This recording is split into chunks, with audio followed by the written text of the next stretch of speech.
Chapter 28. Let the Witches Eat Cake. Gothel and the Odd Sisters locked the cellar door, hiding away all their secrets from prying eyes, while they got up to their skullduggery. Rapunzel was still in an enchanted sleep, and wouldn't wake until the Odd Sisters chose to wake her. Mrs. Tittlebottom was spirited out of the cellar and up to her room after they altered her memory. Then the foul witches quickly hid all Rapunzel's things. They ripped down her birthday banner and haphazardly packed up all her belongings, stuffing them into the cellar along with everything else they didn't want Mrs. Tittlebottom to happen upon. Lucinda performed a remarkable memory charm that caused Mrs. Tittlebottom to forget everything that had happened after the soldiers came to take the flower.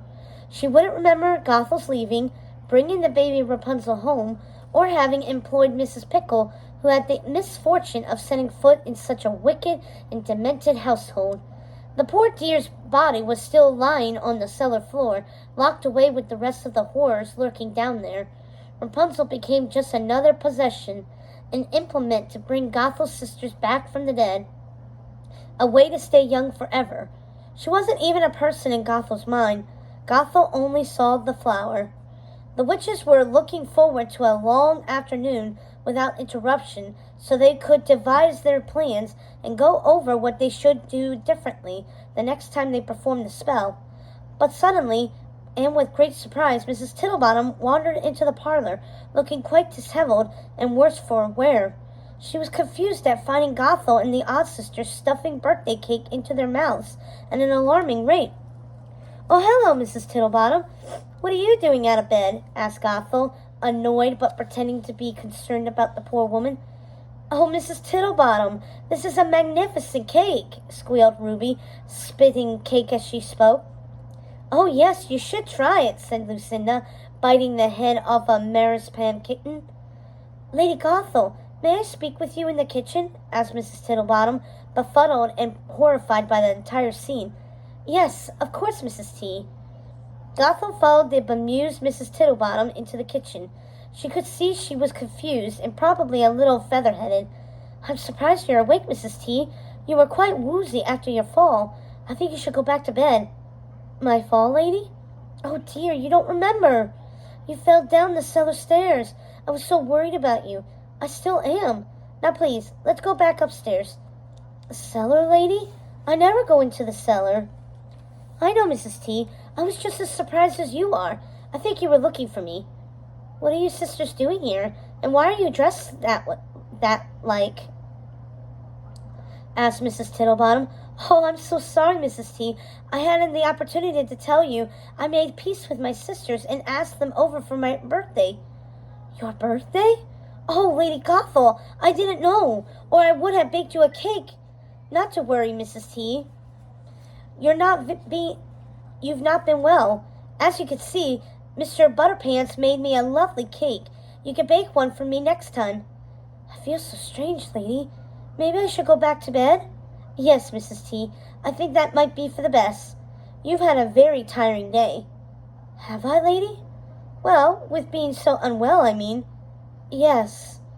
I will bring up some tea in a little while, and a slice of Mr. Butterpants' cake." "Yes, please." Mrs. Tittlebottom followed Gothel back to the parlor on her way up to her room and stopped abruptly. She stared into the parlor, dazed. Transfixed, she seemed to be looking for something. She didn't even notice the Odd Sisters hovering over the cake, devouring it like wild beasts. "What is it, Mrs. Tittlebottom?" asked Gothel. "I'm not sure. Something doesn't feel right, like something is missing." There, Mrs. Tittlebottom. Look at all these gifts my sisters brought for me for my birthday." "Very nice of them, lady." "Yes. Now go upstairs, and I will be there soon with some tea." After Gothel saw Mrs. Tittlebottom disappear up the stairs, she gave the Odd Sisters a wrathful look. "What in Hades are you doing to that cake?"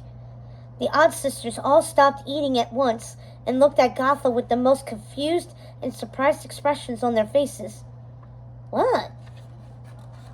"We have to conduct ourselves as normally as possible, and we have to make that woman up there believe we like her." "That's stupid. Let's just kill her," said Ruby. "No. I need her. I'm taking Rapunzel somewhere safe, somewhere no one can find her, It was stupid of me to think I could keep her here. She's always running about in those fields. Someone is going to happen by one day, and they will put it together and guess she is the missing princess.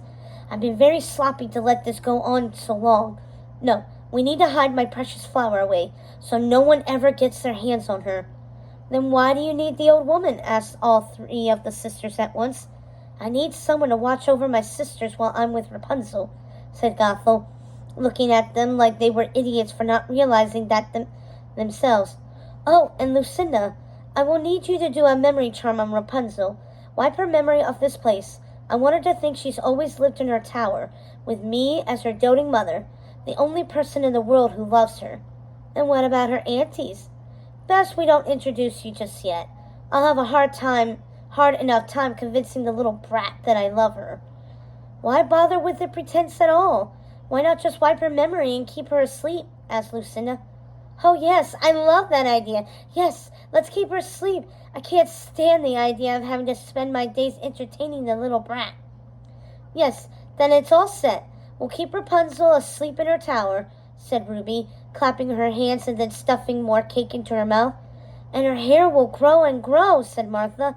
"Yes, it will grow so long we will wrap it around your sisters and heal them," said Lucinda. "Do you think that will work?" asked Gothel, her eyes wide. "We do," the odd sisters said together. It sounded like the clamor of freakish blackbirds. "Imagine how long our hair will be in 10 years. Gothel and the odd sisters laughed and laughed. Their cackling rang out into the many kingdoms. They didn't care who or what heard them. As far as anyone knew, they were just 4 happy sisters eating cake.